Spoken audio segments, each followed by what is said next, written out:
Hey guys, so I actually just got back over here in Hollywood.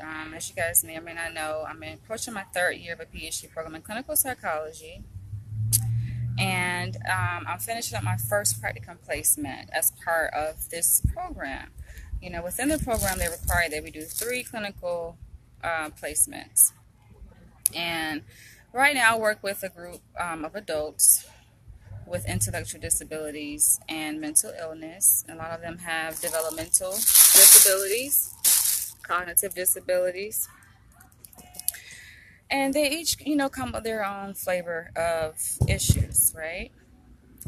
And so I'm just going to tell you guys about an experience that I had today. It is questionable, something that, I'm going to be in discussion with my supervisor about because it's something that really concerns me. And I know it's something that's prevalent within the field that I work in the field of mental health, and specifically in working with adults who are dependent. So it really bothered me. First off, I must have to say that it bothered me, to see this happen.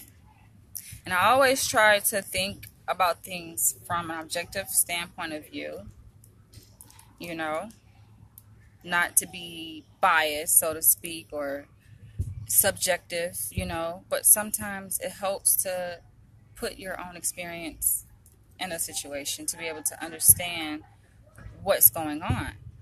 And so today, this is a really interesting situation, you guys, because today, at the place where I work, by the way, I'm only one of um, four interns that work there.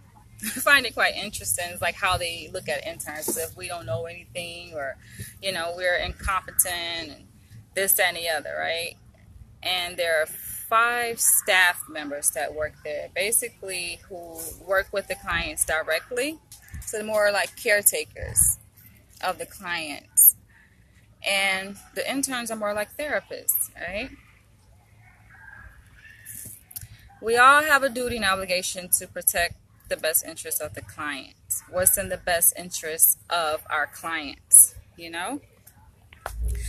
And so we are all under the supervision of two licensed psychologists. This program has been in existence for many, many years. I would say it's approaching its 20-year anniversary.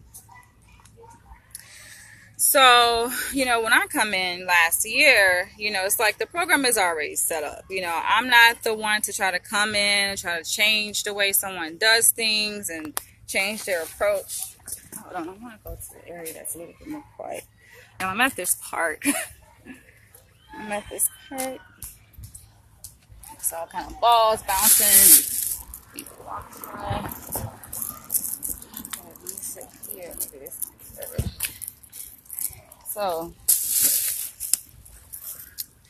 So like I said, the program has been in existence for a while, nearly 20 years. And so it's like, who am I to come in and try to tell somebody how they should run their program? They doing something right, they doing something wrong. Who am I, right? I started in October last year, and I'll be finishing up my practicum placement pretty soon. Actually, I have less than almost 2 months left, basically, before I finish my practicum here. And I've had a very great time working with this population. Very interesting time. It's not for my first time working in the field. For most of you guys, I already know that I've been in this field, for a very long time. I got my bachelor's degree back in 2006 from Florida State University. So my first job I took was actually, I think, in my junior year. My first job in mental health was like my junior year, and I worked at a psychiatric hospital. So I'm not definitely new to this field. But it still gets interesting, and sometimes certain aspects of our role as therapists, slash, for me, budding psychologists and psychologists in training, is that, we do have certain decisions that we have to make, very complicated decisions, that we have to make. Even within therapy, when we're working with clients, it may seem like it's easy, but it's a lot to maneuver. you know, especially trying to decide which approach that you should take, which approach is most effective. You know, you definitely don't want to do any harm to your clients at all, right? And you want to do good by your clients. Do no harm, do good. That's like the most important thing in our profession.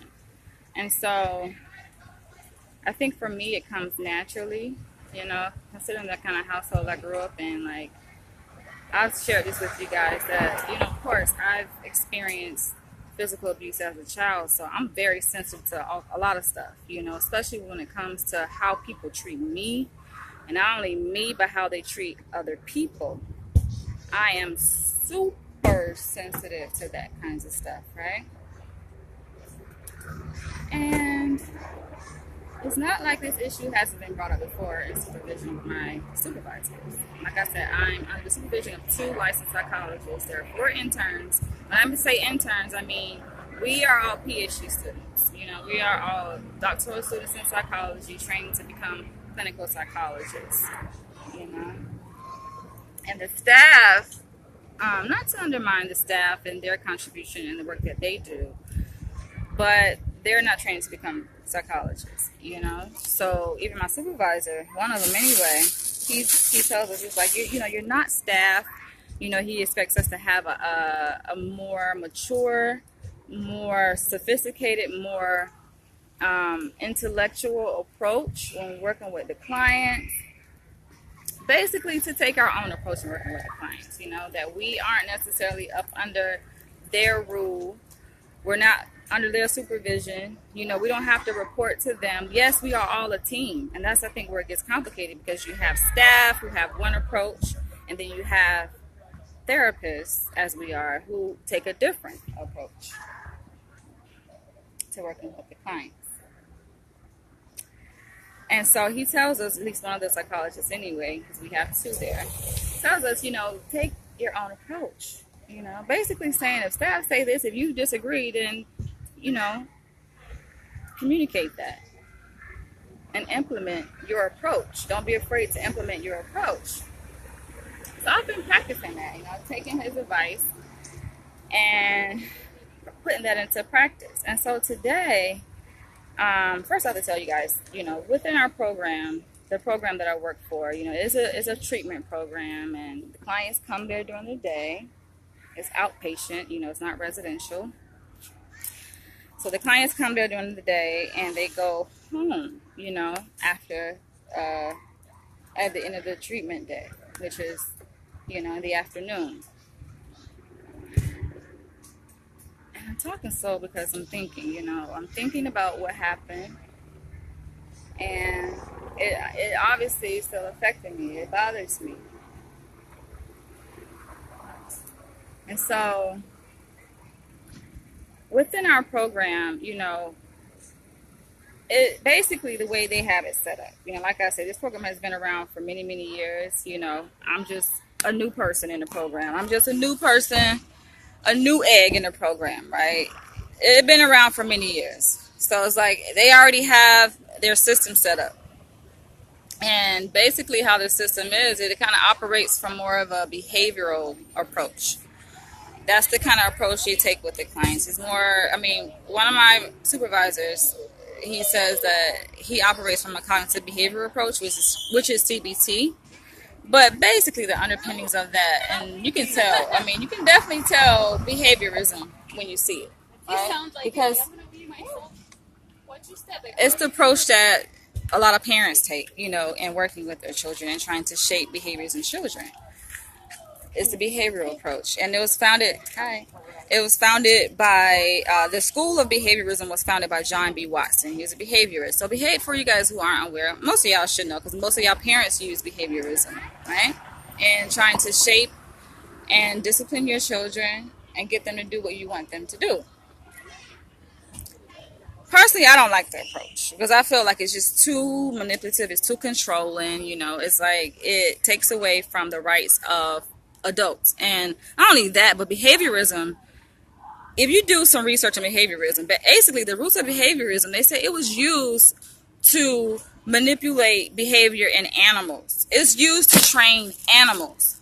But people, scientists, therapists, psychologists have used it to work with human beings, and I get it. I get its utility in terms of working with children, right? Because it's effective. When you give children rewards, it increases their likelihood that they're going to repeat that behavior, the desirable behavior that you're trying to reinforce. And conversely, if you give them punishment, it decreases the likelihood that they will repeat that undesirable behavior. That's the whole idea of operant conditioning. This is like psychology 101, you guys. So I do think there is some utility in behaviorism, but I don't know how effective that approach is in working with the population in which I work with, who are adults with intellectual disabilities, special needs, dependent adults. These adults don't live on their own, they're dependent. But it's not to say that they can't do certain things, and I think that's where a lot of people who use this approach, the behavior approach, kind of get confused. They misinterpret some things because they assume that, okay, because a population is dependent, then they're 100% dependent, like they can't do anything by themselves. So within the program, I like certain things about the program. Like they get to earn points, and they get to use those points to purchase things in a store that the doctors have set up on a particular day. And they get to earn points also that gets them gift cards that they get to spend at places like McDonald's and Dollar Tree. So I think that whole plan is effective. It's like a token system, basically, where this operates on rewards. It's about rewarding positive behavior that you want to see in the client. So I do think that is good, right? So today, I came in. Oh, this is so cute. Look. So today I came in, and to my surprise, the clients told me this first before the staff even told me what was going on. They were like, "Oh, we're going to McDonald's." And I was like, "Yeah, you're going to McDonald's? How exciting is that?" They love McDonald's, right? They love to go and buy things from McDonald's. Not that it's the best restaurant that exists out there, but for them, this is like a huge thing for them to do. So, I'm excited for them. I'm like, yay, you get to go to McDonald's. This is something to look forward to. Now, to us, it's nothing, right? McDonald's is nothing. For some of y'all, it is something. But for most of us, we just like, okay, big deal, going to McDonald's, right? But for them, it's like going to just name your favorite theme park, or name your favorite travel destination. Like, they're like, we're going to McDonald's. It's like, we're going to Europe. We're going to... that like they are really excited. We're going to Disneyland. That's what going to McDonald's is like for them, right? So it's a big thing, y'all. It is big, right? When they are not allowed to go to McDonald's, like it hurts their heart. They get very discouraged and so on and so on. So today was the day we go take the clients to McDonald's, and I'm like, yay! I went with them to McDonald's, and the whole thing is that we're trying to teach them how to be more independent, because that's what the regional center's directive is. Like, they are trying to get these clients to become more independent. The regional center, by the way, is a federally funded organization that oversees these programs, the program that I work for. And they provide funding for the program, like programs like I work for, right? And so one of the objectives is that they want the clients to become more independent, more self-sufficient, less dependent, more independent and less dependent upon other people. They want to become more independent, which I think is a great objective, right? And I'm all for it. And so here's the day we get ready to take them to McDonald's, right? Came out of nowhere, a surprise to me. And I went with them to McDonald's and helped, some of the clients purchase their order, and the clients were excited. It's like a big deal for them to be able to place their own order, to order the things they want to off the menu. This freaking sun is like in my eye. Okay, maybe this works. And so that is really big for them to be able to purchase their own order items that they want off the menu. And not only that, to be able to not go over the amount of the gift cards, because some of them, like I say, they have developmental disabilities. So a lot of them, they have issues verbally, with communication. They lack verbal skills. A lot of them, I won't say lack verbal skills. We all have ways that we communicate, but they don't communicate at the level that most of us do, right? They are developmentally behind when it comes to their verbal ability and even mathematical ability, being able to count and add, And so it's a big deal for them to be able to go out and purchase these items, off a menu and to be able to count and add and not go over the amount. And so we get back to the program after, we're out there and I'm assisting the clients with purchasing the items that they want. We get back to the program and everybody is eating their McDonald's, enjoying their McDonald's. And I'm going around checking in with the clients, seeing how they're doing, seeing how they're enjoying their food. But I noticed one client who I will go by the name, I will give him the name of Billy to protect his, identity and his privacy.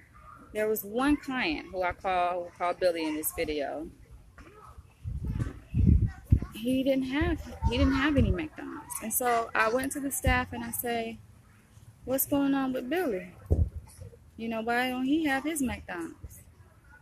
And I was talking to Billy and I say, Billy, at first I asked him, what was going on first. I said, Billy, where's your food? And he was like, they don't have my hot cakes. I think those are pancakes, by the way. He was like, they won't give me my hot cakes. And I said, why not? What's going on? He was like, I don't know. That's like his number one response to a lot of things. I don't know. And so I'm like, well, let me go see what's going on. So I went to go talk to staff. And then the staff told me that he's not getting his hotcakes, his food from McDonald's, because he doesn't want to go use the restroom.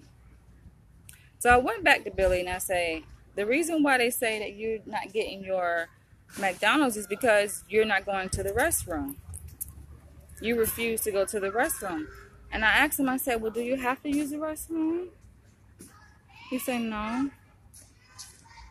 I say, you want to eat, don't you? He was like, yeah.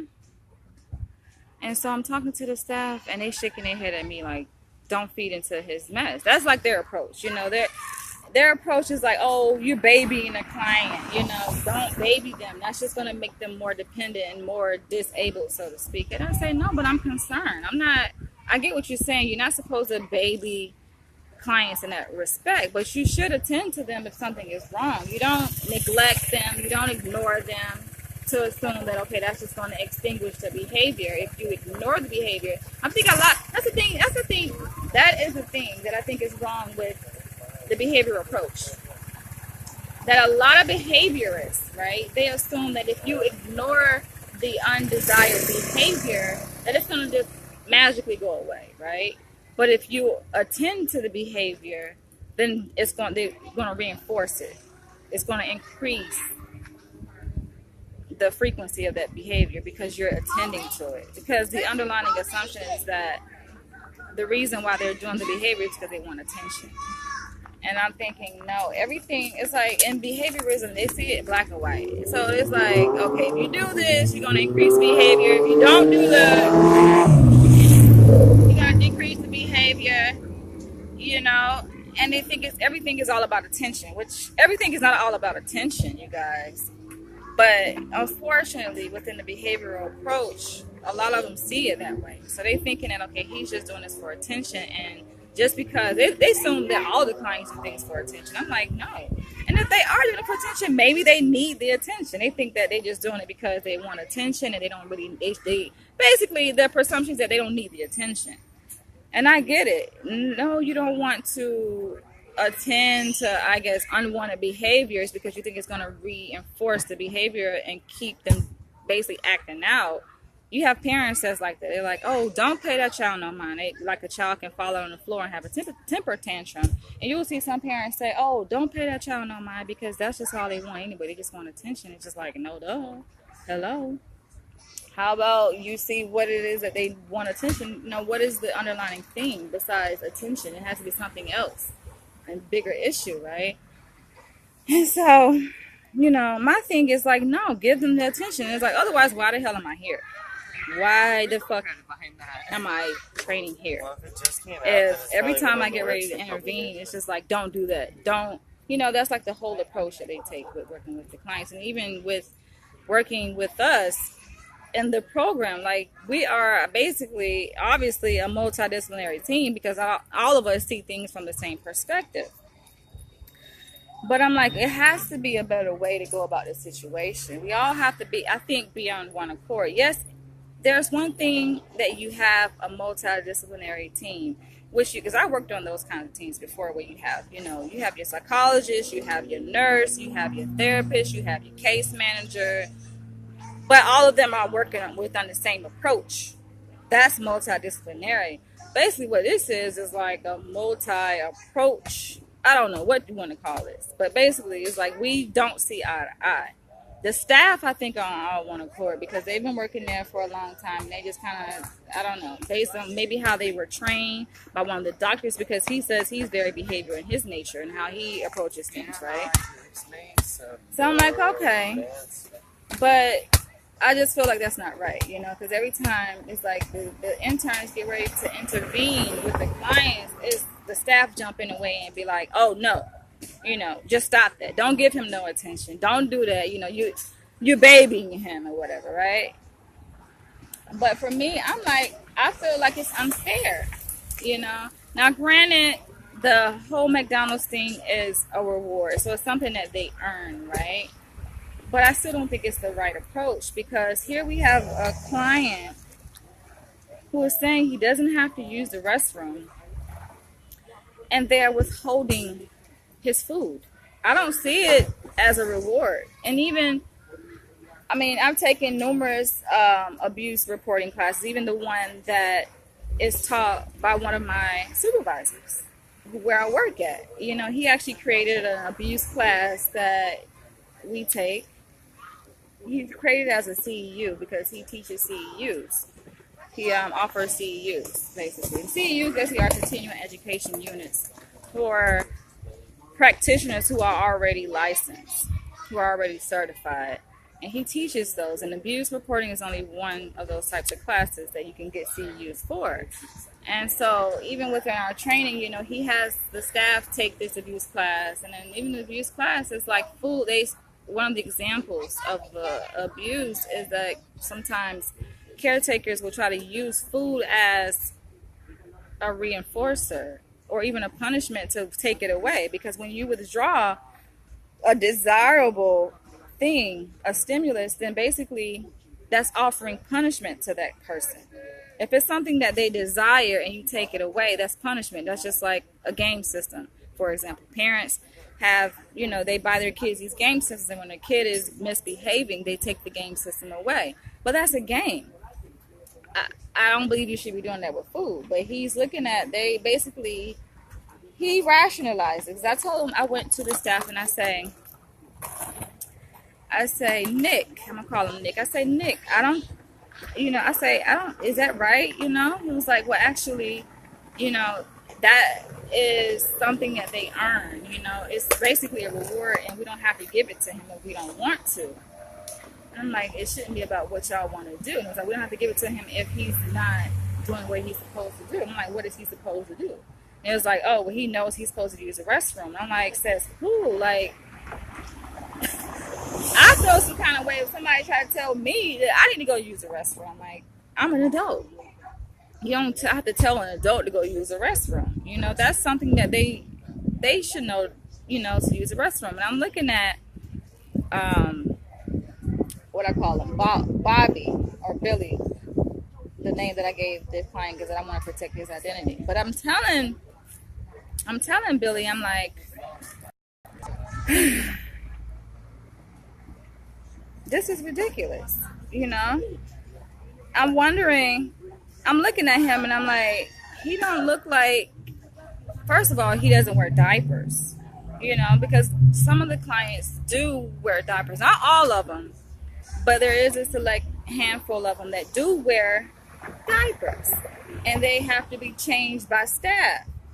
But the majority of the clients that I work with don't wear diapers, and he does not wear diapers. So that says something right there, meaning if he doesn't wear diapers, I mean, he knows how to use a restroom. He doesn't have a problem with enuresis. That's not a problem for him. But they made it a problem, which is my concern. It's this whole thing about getting Billy to go use a restroom. And it's almost like they're using that to manipulate a situation. It's like, okay, if he doesn't use the restroom, then he doesn't get his McDonald's treat. And I feel some kind of way about that, because I'm like, okay, if every other client here, right, is eating McDonald's,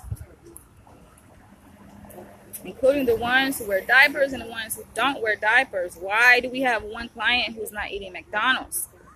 Why is he not eating his McDonald's? Why does not he have his McDonald's on the table in front of him? Right? And they're like, oh, he didn't use the restroom. He knows that we tell him to go use the restroom, he need to go use the restroom. He refused to use the restroom, so that's why he doesn't have his McDonald's. You know what? So I say, you know what? I left it alone, right? Because it's like this whole power trip going back and forth with the staff. And like I already said, is that there's this thing where the staff who basically have lower, I mean, not that it's a big deal, right? But I have to say this, is that, they don't even have they don't even have graduate degrees. Some of them don't even have a bachelor's degree, When the interns, we have bachelor's degrees, we have master's degrees, and we're working on PhD. Not to say we're smarter, but it's like, don't undermine the experience and training that we have.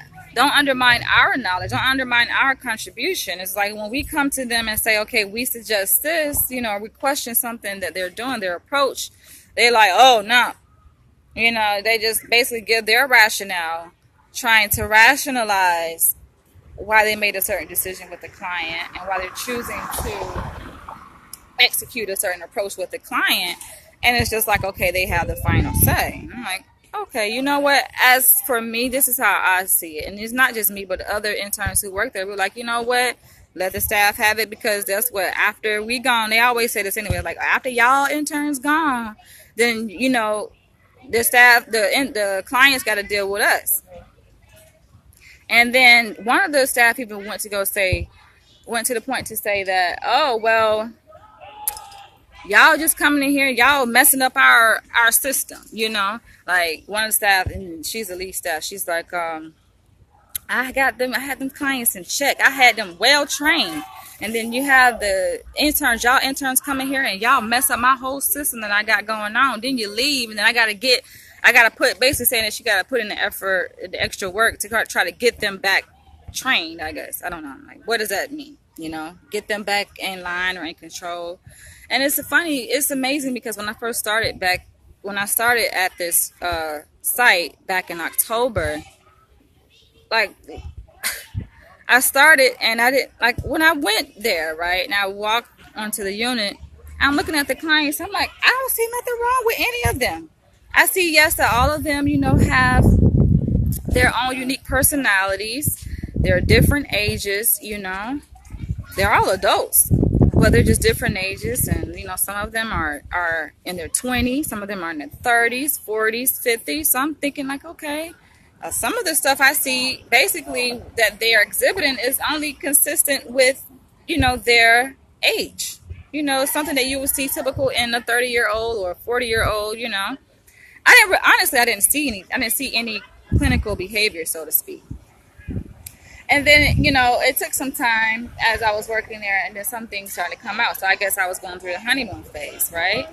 But I'm like, wow, when I first started, I'm like, dang, it felt almost like a prison. I've worked in a lockdown facility before with children, even with adults. When I worked at the psychiatric hospital, that was definitely locked down. And it's definitely a different feel than, your outpatient program that is not locked down.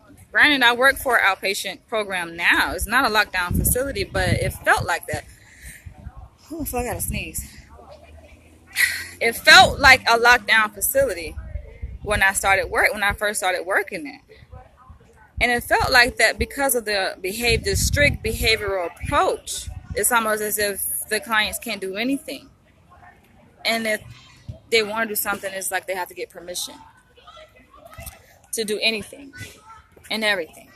And they are criticized for even the smallest thing they do that is outside of what the rules are, I guess, or what the staff say they should or shouldn't do, which I think sometimes is petty. But it's all about maintaining control, which can be an issue. It can be a personal rights issue with this population. And unfortunately, this population is the most vulnerable when it comes to abuse, which is the reason why I create this video, because it is a concern of mine.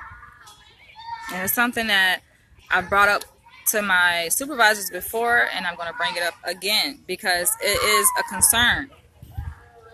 So like I said, I left that situation alone. That was earlier this morning. I left it alone, right? And then even after I left it alone, maybe, 15 minutes after that happened, right? After the staff pretty much said their final say about, he's not getting his McDonald's. I looked over there at him. I looked over there at Billy, and I'm just wondering, like, dang, what's going on? I felt kind of bad, like he didn't get his McDonald's. I'm looking, he's eating something, but it didn't look like McDonald's. So I think they did give him a snack, but it wasn't McDonald's, and I just felt like that was kind of wrong. Because if he earned his McDonald's, and he should get his McDonald's, it should not be contingent upon him going to use a restroom. Because I'm looking around, I'm like, okay, if y'all going to make him go use a restroom, y'all should make everybody else use a restroom. But this is the rationale that the staff gave, because he tried to rationalize the reason why he did what he did, to deny and refuse his client the McDonald's. He says that he did that because Billy has a habit of peeing on himself when he gets on the access van. Access is basically a public service, transportation service for people with disabilities. And he says that Billy has a habit of getting on the access van and peeing on himself. And I'm like, but this is not access. He's not on the access van. He didn't pee. I'm like, did he pee in here? Has he peed on himself? He was like, no. I'm like, okay, so what's going on, I left it alone. Here we come in the afternoon. After 12 o'clock, y'all know the sun is in full effect outside, right? And I leave my office, because I spent some time in my office for a while. I was working on my homework. And I leave the office, and I go and take a walk. I always, check in with the clients to see how they're doing. And I go and do my rounds and checking in with the clients. And I noticed everybody is inside, soaking up some good AC. Except for one client. He's sitting outside on the bench. And I go up to him and I say, Billy, what's going on? We just have a normal conversation. He's like, oh, nothing. He does his rocking. And I say, what's going on? And he's like, I'm just sitting outside. I say, you okay? He's like, yeah, I'm okay. We talk, and he says, so what can Billy do? He asked me, they say, what can Billy be doing right now? I say, he can do a number of things. He can be in. Ooh. Yeah, I think I'm allergic to something up here. I'm sitting by these plants or something. But he say, what can Billy be doing right now? And it's funny that he talks about himself in third person, right? He didn't say, what can I be doing? He said, what can Billy be doing? He's talking about himself, by the way, in third person. And I say, I say, and to go along with his language that he used, I say, well, Billy could be, he could be sitting outside, if he wants to. I say he could be, sorry, like a notification. I say he can be sitting outside, if he wants to. He can be inside, watching. I think the clients are watching a movie on the big screen. So they can be inside watching a movie. I say, he said, what else? I say he can be listening to music. He can, take a walk. He can pretty much just free range and what you can do within certain limits, of course, what we have at the program. And so he was like, yeah. And he seemed like he was bored, right? I was like, what do you want to be doing? He's like, I don't know. And it's unfortunate because they have very limited verbal skills, So it's like they want to say something, but they can't, So I'm trying to figure out what is he trying to say, I said, so would you like to listen to some music? He was like, sure. So I pulled up my phone and I tried to, connect with YouTube so he can hear some music, listen to some, YouTube videos. But I had some issues with my the Wi-Fi connection because I work in the valley and it's not good reception out there where I work. And so he, another staff came by and I said, Billy wants you to sing to him. I was just making a joke. I said, Billy wants you to sing to him. Are you going to sing to him? She was like, no. I was like, I was just joking, but he wanted to hear some music. And I said, you think you could help him out? So she pulled out her phone and she started playing some music. And he seemed to be enjoying it, right? And so he listened to, I think, 1 or 2 songs, from her phone. But still seemed to be a little bit agitated. So I said, do you want to be sitting outside? He was like, no. I said, do you want to go inside? He was like, yes. I said, so let's go inside then. Come on. I said, because it's kind of hot. I said, by the way, I'm about to go inside. And I asked him, I said, you want to come? He was like, sure. I said, well, come on, let's go inside because it's hot outside, Not that he doesn't have a choice, but it's hot outside, And that's why I asked him, and he said he wanted to go inside. So this is the thing. I took him inside, and I'm approached by the same staff, this male staff, who basically stops me and Billy in our tracks and says, and by the way, Billy is blind, you guys, so I'm kind of assisting him and escorting him, to inside where he needs to go because he's blind, can't see, and he walks with a cane. And I'm escorting him in, and the same staff who refused him the McDonald's stops us, and he's like, yeah, what's going on? I say, well, Billy, he said he want to come inside, it's hot outside. And then he give me this look like, okay, you again, like, here we go again. And I'm looking at him like, what? He said he want to come inside, and then when he came inside, he noticed that the other clients were doing yoga, and he said he wants to do yoga. And so the staff proceeds to say, no, Billy knows why I have him sitting outside. And I'm like, why you got him sitting outside? And it was like, because he didn't use the restroom. And until he go use the restroom, that's where he need to be, outside. And I'm like, all of this is over because he don't have to use the restroom. And I asked him, I said, Billy, you got to use the restroom? He was like, no. Now, wouldn't it make sense that, okay, if he had to use the restroom, he would have been pissed on himself by now? This is in the afternoon, y'all. This is in the afternoon. The first incident happened in the morning. So I'm like, okay, apparently you don't have to use the restroom. I'm talking to Billy. I'm like, you don't have to use the restroom? He was like, no. I'm like, okay, so why can't he do yoga? And then the staff basically insists on, like, no, he can't do this. He can't get his way, so to speak. Now, to my understanding, the program is a treatment program, but it's really a program that they can come and they can participate in different activities. They don't have to, but if they want to, then that's their right. They can. That's what they're there for, and that's why the regional center pays this program, so that these adults have something to do, that they're active during the daytime, not sitting outside burning up in the fucking hot ass sun, unless they want to be out there, But even if they want to be out there, I mean, somebody have to be the voice of reason and say, okay. And so my mind is just, y'all got, like, the whole time my mind is going, because I'm thinking, okay, does this staff have a point? Like, is it right that he withhold his food? Because I say, even I had a conversation with the staff. I said, okay, well, I guess if he gets the food, then y'all afraid he's gonna pee on himself while he's eating. And he shook his head kind of, but then he was like, no, he has an issue with peeing on the access fan. I'm like, okay. Me, y'all, like, my approach is the psychoanalytic approach. Like, I try to go deep with trying to understand. And for you guys who aren't aware, psychoanalysis is not just about trying to figure out what happened in a person's childhood. And no, it's different ways you can analyze behavior without having to go that far back to see, okay, what dig up a person's deep, dark secrets in their childhood.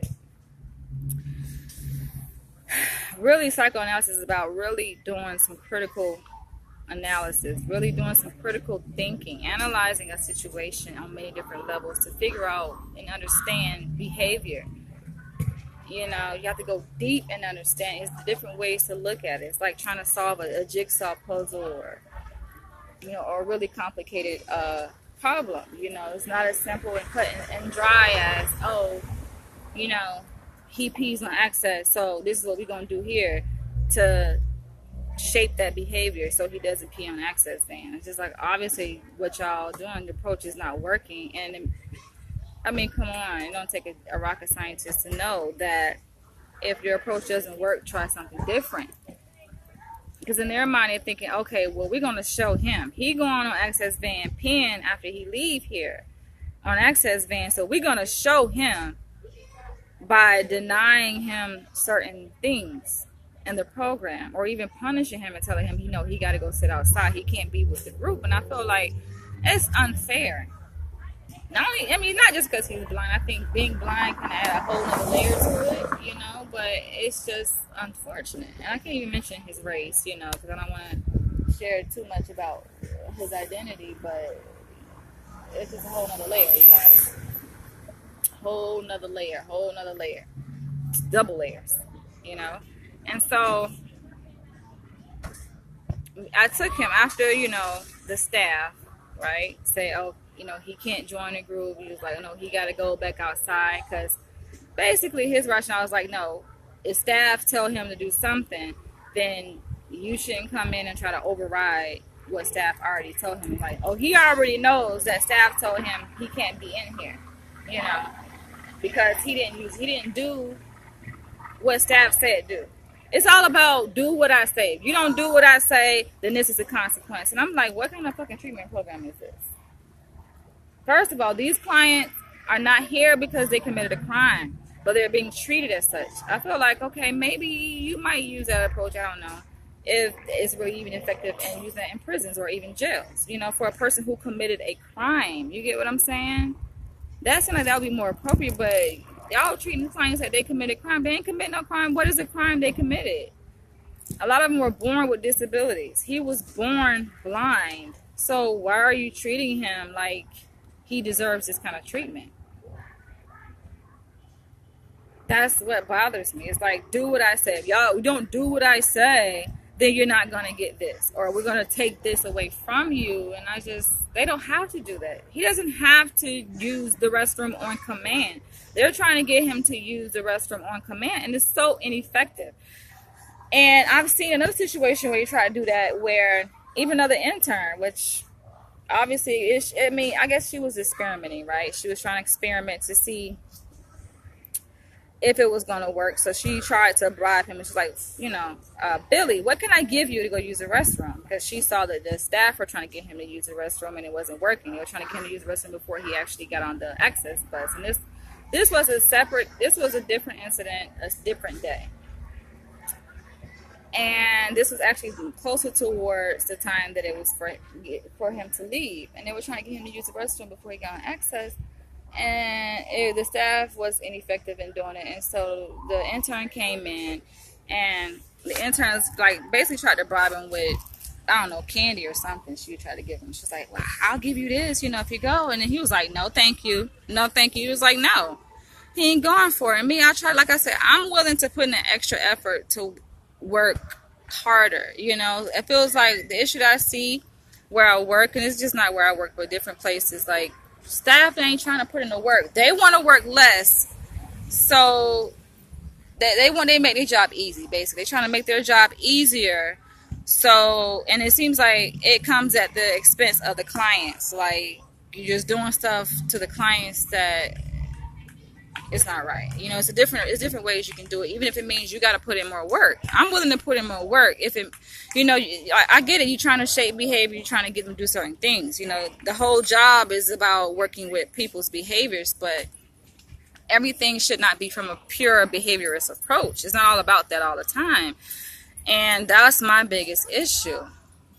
It's like, if the man ain't moved by a reward, like somebody trying, she's like, how about I pay you go use the restroom? It's like, it's not about that. If a person says they don't have to use the restroom, you can't force a person to use the restroom.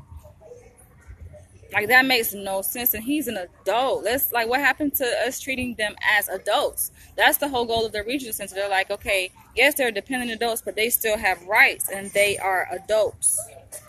Bottom line. That's how I see them. I never saw them as, oh, they're, like, sometimes they want to talk to them like they children. Oh, they just adult, they're children in adult bodies. It's like, no, these are adults. Let's treat them as such. Because I'm thinking, if I was in their shoes, that's how I want somebody to treat me. I don't want nobody mistreating me. So that was that day. And that method was ineffective. He didn't go use the restroom. Right? And I'm thinking, this is a thing, which a lot of people, unfortunately, even psychologists, it slipped right over their head, right? It's like, we're trained a certain way in school for a reason, but people go against all that training and try to take their own approach, which it's just not, it's ineffective. Like I said, I've been in this field for a long time, and this is a tactic that I've been learned that is effective. When you have clients who are resistant, you have to roll with their resistance. You don't force yourself onto them. You roll with that resistance. So if he's resisting going to use the restroom, roll with it. It's okay. It's not the end of the world. And if he pees on himself, okay, big deal. I feel like it's better to allow him to pee on himself than to deny him certain rights that he has, right?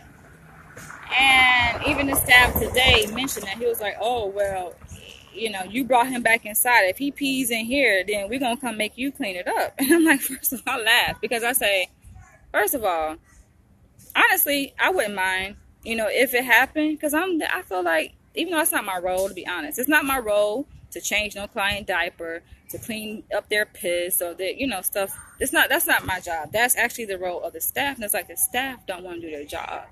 That's your job. You sign up for that job, to get your hands dirty. They trying to take shortcuts, and that's the problem, I think. But if worse came to worse, and there was an accident, and he peed on himself, even though that's not in my role to be cleaning up client piss. But I'm thinking, okay, if a client was in my office and he peed on himself, who's going to be cleaning up? I will. I'll get up there on my hands and knees and clean that shit up. Because I'm in there in service of the client. That's the whole thing. We are there in service of the client. And I understand that when it comes to risk for abuse, right? When you have adults working with other adults, dependent adults, and when you're thinking about who's more susceptible for abusing this population, a lot of times it's people who are uneducated, who are under a lot of stress, and who've been working with this population for many, many years. They're kind of overburdened, so I think on behalf of the staff, they feel like, you know what, I'm tired of this shit. I've been working with them for so long, and and it's just like, whatever. But I'm just like, me, a fresh face, not really that fresh. Like I said, I've been there since October, but I'm fresher, have a fresher face and, experience than they have, because they've been there for a couple years. A lot of staff have been there for at least, longer than I have. And so I'm like, I get it. And so roll back to today, where after that whole situation, he was like, oh no, he can't be inside. I went ahead, I just took him back outside. I wanted to tell T-Bone sit down, but all the staff was going to do was just going to say, no, he can't be in here. I told him to go back outside. He need to do what I told him. It's all about power. I told him, they even try to boss us around as interns, and they're not my supervisor. We are not under contract with any of those staff there. We are under contract. The contract that I signed as an intern is between me and 2 psychologists, licensed psychologists. None of the staff.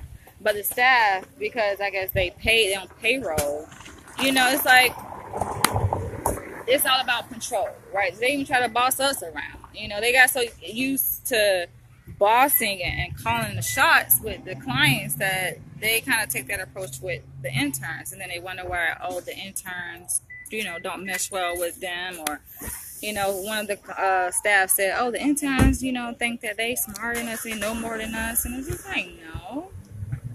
Stop with that, man. Stop with that.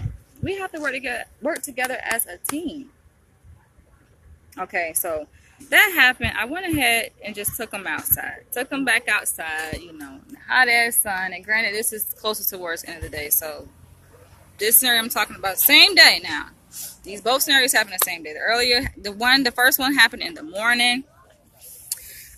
With the whole McDonald's situation, he denied him his McDonald's. And then the second one happened after lunch, closer towards the end of the day. This was probably like not even 45 minutes till the time that the access van was about to come pick them up. And so we go back outside and we sitting there, and I say, what's up, Billy, you want to talk, And he's like, yeah. And I say, you want to go inside? And he's like, where can we go? I said, we can go in my office, because it's hot out here. Let's just go in my office and we can talk about it. And we talked for about 10 minutes. And because he got called for his access, his ride had came. But we talked in those 10 minutes. Like, I did learn some things about Billy. And what I learned was, he said he doesn't have those accidents at home. I said, who do you live with, Billy? Because some of the clients live in group homes, some of them live in with their family. And I say, who you live with? And he said he lived with his parents. And I said, okay. I say, do you have these incidents at home? Because I'm trying to see the big picture. In his ways to analyze the situation. He say, no, I don't. Now, granted, he could be lying, right? You say you can't take everything a client says, at face value, but let's just go with that. Because I'm trying to develop a hypothesis about his peeing, because it has to be more than just, oh, he's doing this, he's peeing. So I'm like, okay, what's behind this whole, why is this even an ordeal anyway? We're talking about a man who does not wear diapers. Yet he pees on the access van. So I'm trying to figure out, okay, what is this? He said he doesn't have accidents at home. And before I even ask him that, I say, do you, is this on purpose or is it by accident? He says by accident. That's what he said, right? And so I'm like, interesting, but he said he doesn't have it at home. So I'm like, if you don't have these incidents at home, it's only happening on the access van, it has to be something to that. I wonder, has anybody else asked him those questions? Does he do this at home? Or is it just access? It's like, that's the reason why I say the whole behavioral approach is not always effective, because y'all are just trying to punish the man. It's all about discipline. Let's just, like parents, let's just give an ass whoop. I made a video about this a few days ago about, parents beating their kids and stuff, and why kids don't have nothing to say with their parents, and why kids are resistant to their parents, why they're defiant, why they're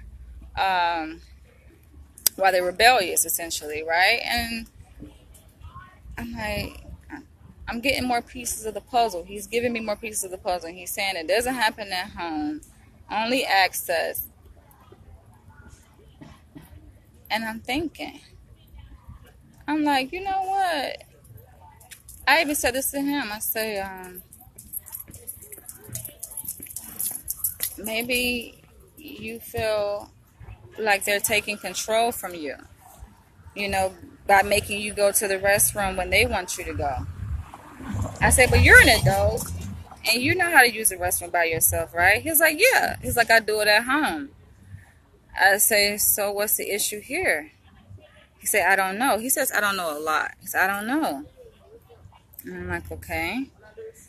It's something more behind that I don't know. And I feel like with this population, and it's common that a lot of them, they have been under someone else's control for so long that they don't want to resist that. It's almost as if, like, if you resist what authority says, then you're going to get in trouble.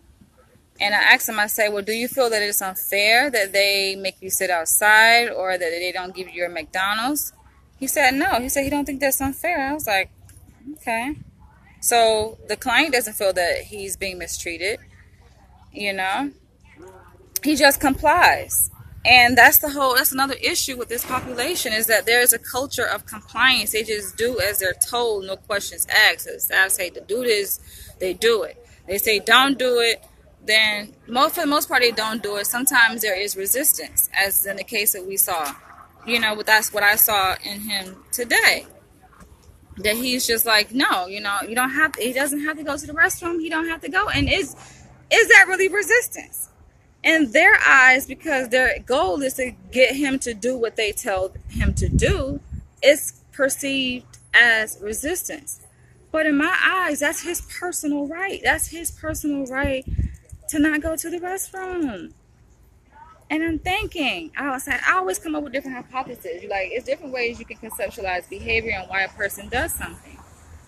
And sometimes it ain't always about, they just they acting out, or they want attention. I'm like, maybe it could be the opposite. Maybe he don't want no attention. And maybe, because I think that every time he uses the restroom, because he's blind, I think they assume that he needs assistance. So they have somebody else go in the restroom with him. And I'm putting myself in his shoes and wondering, especially he's, being a man, he's a man. I'm like, how shameful can it be? Or could it be, to, as an adult, go to the restroom and somebody's standing there watching you? Somebody's standing there watching you. I don't want nobody in the bathroom watching me while I'm using the bathroom. That's a personal violation. Don't be in the bathroom unless I need your assistance, which I don't need your assistance. And I'm thinking about with him, I asked him, that's the reason why I asked him that question. Does this happen at home? And he's like, no. I say, well, do you use the bathroom by yourself at home? And he said, yes. I'm like, okay, so why the fuck you need assistance here at this program? You don't need assistance.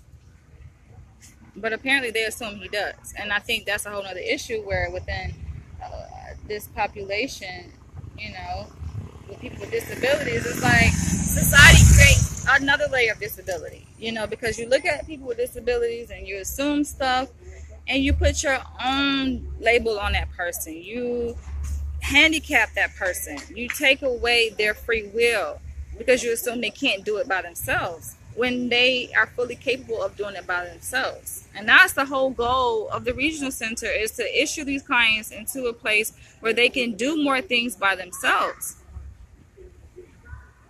So I'm wondering if it would make sense, which I think it would, to try a different approach with him to see if he could just go to the restroom by himself. If y'all going to the restroom with him, then he could be ashamed. This man is ashamed to be peeing. Like, come on. To me, just based on the information I have, which is very limited information. That's very limited. It's not really much information, I talked to this man for like 10 minutes, barely 10 minutes. So there's not enough information to really be able to understand the problem. But just based on the information that I do have, my hypothesis, and I have to end this video because this sun is eating me up. But my hypothesis is that if it's only happening in this setting when he's, leaving their program and he's on, the bus, he's in a certain setting. This is just my hypothesis, y'all. Y'all can disagree. But this is just my hypothesis, is that maybe, perhaps, he's refusing to do it at program because, number one, he's being forced to do it, and if an adult feels like that's their right, that's their choice, and somebody's trying to take that free will away from them, then of course there's going to be some resistance because you're trying to impose upon someone's individual right, which is basically to be able to decide when they got to go use the restroom. Your brain gonna tell you when you got to go to the restroom. He haven't had no accident there, which he said. I said, he has no accidents here.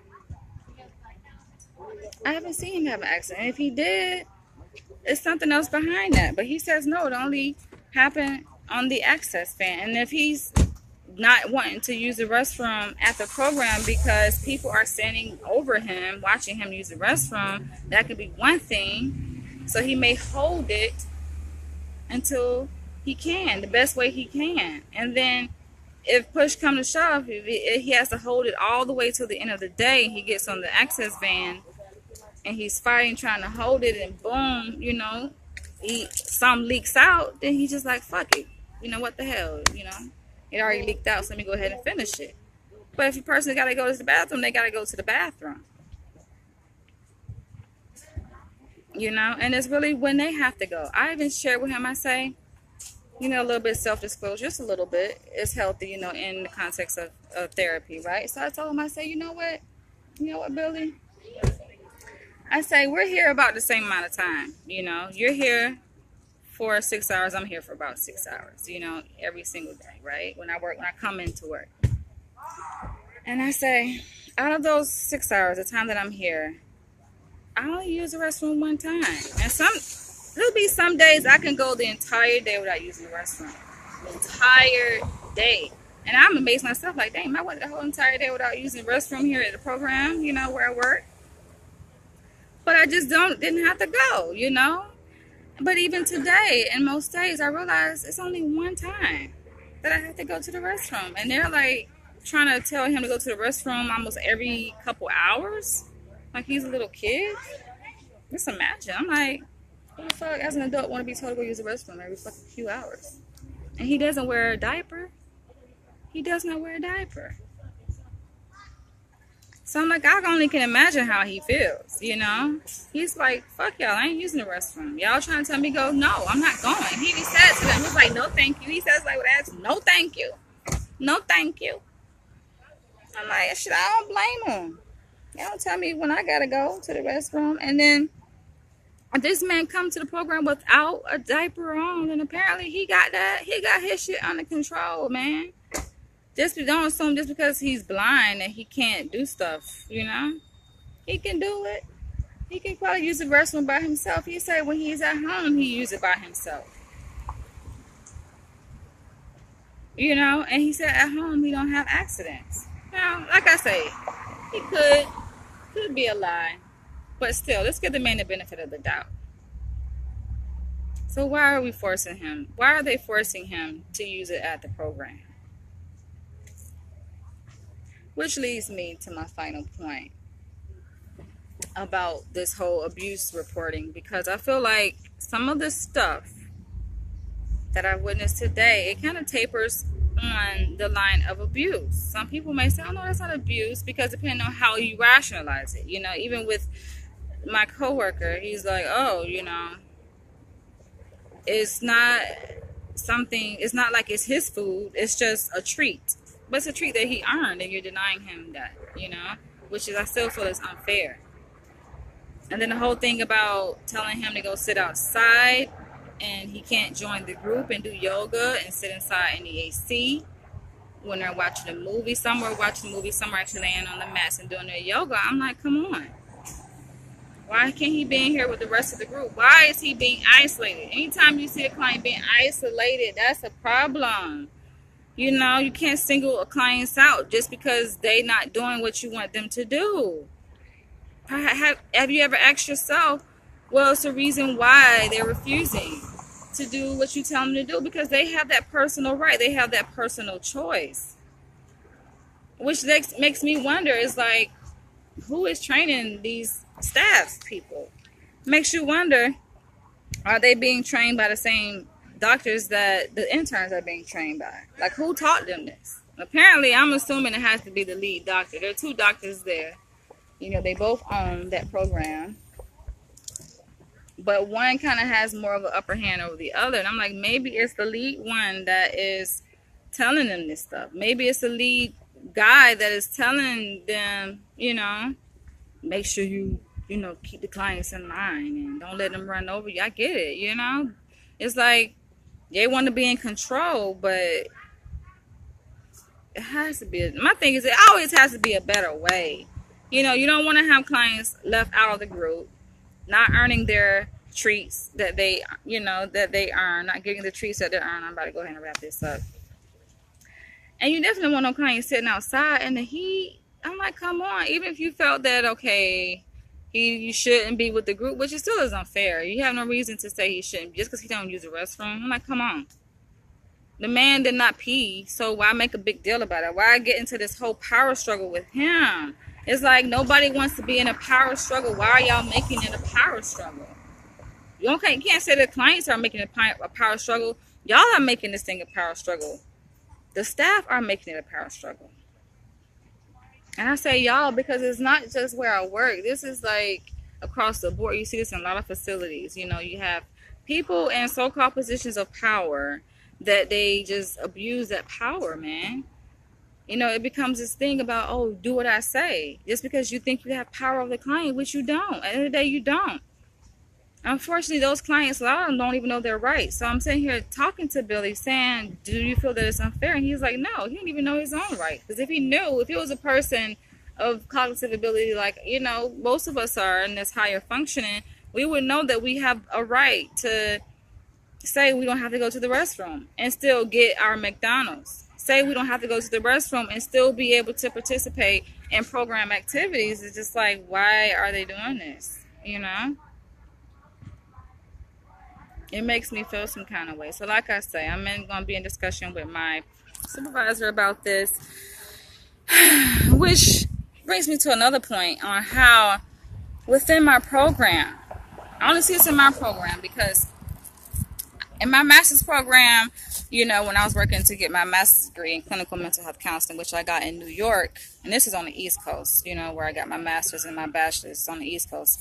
Now I'm on the West Coast, so I know there's a difference between how they do shit on the East Coast, how they do on the West Coast. So that's another thing that's going through my mind. Like, okay, maybe West Coast is different.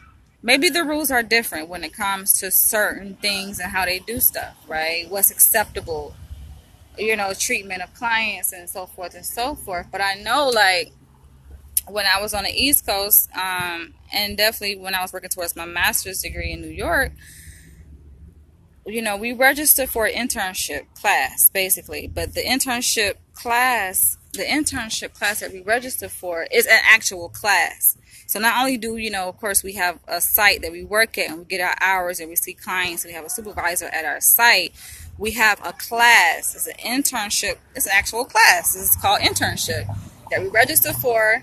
And we register for it because we have to pay for it. And we pay for it because there's a professor there that we can consult with, that we could not only, you know, when we're working with clients and we treat clients on site, we able to take those issues that we're experiencing at our each individual sites and bring it back to school and discuss it within the context of our supervision with our professor. So basically we have more than one site, we have more than one supervisor. We have a site supervisor who supervises our clinical work at our clinical site. And then we have a professor who is also our supervisor, you know, which I think is very important. We need that, you know, because it's like, this is what happens. You have students that work at these sites and have issues, either with the client, you know, I'm not saying like, you know, an issue with the client, but it's just like things that come up with you working with the client. And then, you know, issues that come up maybe with your supervisor. And it's just like here on the West Coast, I don't know if it's a West Coast thing or if it's just within my program, but we don't have nobody to talk to.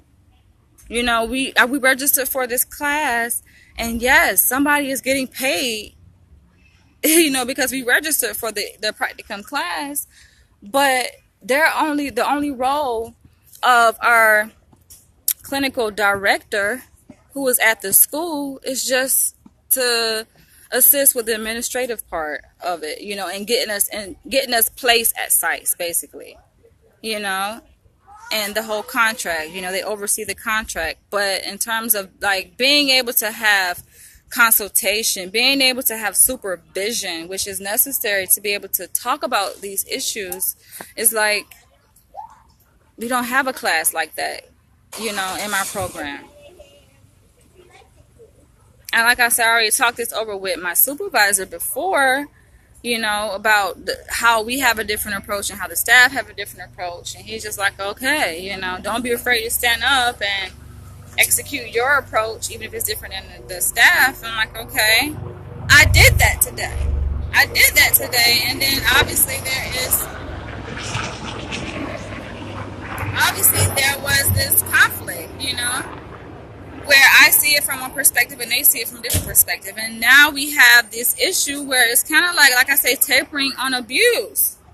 And I feel like I don't know if I can see this go on. I don't know if I can see this go on. You know, again, I saw it today, but I don't think I can see this happen again. In terms of denying a client something that really should be given to them or punishing a client. I never seen it. Now, before, when they was trying to get him to use the restroom before he got an access van, I saw it as them just trying to, assist him. But here is a different situation. It's not only that, okay, you're trying to assist him, which I don't even think they're trying to do that, but it's more, it seemed like to me, it's about control. And granted, I don't have nothing against any of the staff that work there. I've established healthy relationships with every single person that works at my program because that's what I believe in. I don't believe in that drama and none of that stuff. So I have a healthy relationship with everybody who works there, all the staff and interns. But I just disagree with, the approach. They may have their reasons for why they're doing it and it makes sense to them. But I personally will take a different approach in working with a client like that, Okay, I gotta go, y'all. Feel free to comment below and share your thoughts on this. How would you approach it? Yes, legal and ethical decisions as far as making a abuse report can be very complicated. At the end of the day, it's really about what's in the best interest for the client. Sometimes you may step on people's toes and you don't want to. It happens all the time, even when it comes to child abuse reporting. You may have a kid, a teenager you're seeing in therapy, for you therapists out there or doctors, and this client, you obviously have witnessed abuse. You see that there is abuse, but you don't want that child to be taken away from their house because you think that, okay, putting them in the system is going to make things more complicated, if you were to file a report. So it's a lot of different factors it's a lot of different things you have to consider in making and doing certain things and making the reports, because it's a lot of factors at play. It's a lot of different things that you have to consider, essentially. That's why I'm gonna have to, we're gonna have to continue this discussion with my supervisor about this, because we're gonna have to nip this in the bud. Like, that can't be going down. Like I said, who am I to try to come in and change a person's whole system? That's almost like me trying to come in a way, changing their whole program, because they got it set up a certain kind of way. Like, oh, we don't allow clients to do this. We don't allow clients to get their way, so to speak. Because if we say, okay, he can have the McDonald's, but he don't, go and do what we tell him to do, then that's like letting the client get their way. I'm just like, what is this about? These clients are supposed to come here and enjoy the activities that are presented to them. It ain't about who's right and who's wrong. If anything, I think the staff is wrong, because the client has a right. And yes, even if he urinates on himself, that's a clinical issue. You don't punish a person. They looking at it from a behavioral point. That's the reason why I'm saying behavioral approach. You can't use it in every setting, but that's what happens when you try to apply behaviorism, behavior modification, as they call it, to every single behavior. Even you're, peeing on yourself. So there's some, if we punish him, then he's not gonna do it, or we take away certain rewards, then that's going to decrease the likelihood that he's going to exhibit this problem behavior of urinating on himself. I'm like, no. All this problem behavior of him waiting and not using the restroom while at program, but waiting until he gets on the access van to use the restroom. So we're going to try to eliminate that behavior by withholding his food, or by, they call it his treat. They say it's treat, but I still feel like, no, y'all withholding that man food, man. That's food. It's food. Yes, it's the treat, but should food be used as a treat, as a reward? you know? So it sounds like somebody need to go back and do some more abuse training, you know? Because it comes down to the client's rights, and that's not right. Even though the client said he don't see nothing, he said, I don't see nothing. He's like, I don't think it's unfair. I asked him, I said, do you think it's unfair? But I don't even know if he knows what that means. He was just like, no. Maybe he's afraid of getting in trouble. You know, they didn't create this culture of compliance so much to the point where, like the lead staff say, I got them wrapped around my finger. You know, I got them in check, and I don't need y'all interns to come in and try to disrupt that. So I'm like, whatever. Okay, I'm about to get out this sun, but I try to get it off my chest. And definitely, I'm going to be addressing this more in detail with my supervisor. They gonna do what they wanted to do. That's their program. But guess what? In August, I'll be finishing this placement and moving on to my next clinical placement, working with a totally different population. The population I work with now, you know, are they're not even black, to be honest. Most of them are white or Hispanic. But I'll be working with mostly African Americans in my second placement, and I'm just looking forward to that. You know, so I don't know. I'm just looking out for the best interest of my clients. That's what matters the most to me. And I don't see that shit happen again. Because he made an excuse for it today. But no, we ain't gonna get this happening 2 times in a row. It can't go down again. It can't go down like that, because I just feel that that's unfair. It has to be another way to, I guess, get him to use the restroom at program. And if he don't have to use it, hell, he don't have to use it. And my thing is this, they got this whole issue about, okay, what happens on access? They got nothing to do with the program. Okay, then. So if y'all going to say that for some clients, why not say it for Billy? They said that for a lot of clients to say, oh, well, what? We'll go down on the van. That ain't got nothing to do with the program. As long as, you know, we are responsible for what happens in the program while they're there at the program, then that's the only thing that matters. It's not about what happens on the access van. So why are you so concerned about him peeing on access? Let access deal with that. If he has accident on access, then they thinking that, okay, we're going to try to prevent him having an accident on access, but you can't prevent that. I mean, to me, I don't even think it's an accident. I think it's really him being rebellious. He's like, okay, I'm going to show them, you know? Because if he comes to the program without diapers, you know, to me it makes sense that he knows how to use the restroom by himself. I believe he's capable. Because if he wasn't, then he'll be pissed on him. I'll be seeing him all the time with pee stains, you know, on his pants. But I don't see that. I never seen him with no pee on his pants or anything. So I'm like, I never seen him pee on himself. So why are y'all making this a big issue about that? I don't like that, man. I just don't like... Y'all know I don't like that shit when people try to control people. Because like I said, I grew up in a household where, you know, was very controlling and do as I say. Do what I say do. I don't like that shit. I don't like that, but I gotta go. I'm about to go ahead and end this video. I just don't like that approach, that old do as I say approach. And you don't do what I say, this is what's gonna happen, because they think they got more power. You know, they rationalized it this time by saying that, oh, it's not, you know, his food or whatever, it's a treat, and they don't think he should go. Like, no, that's just unfair. I'm about to go ahead and end this video. Catch you guys later.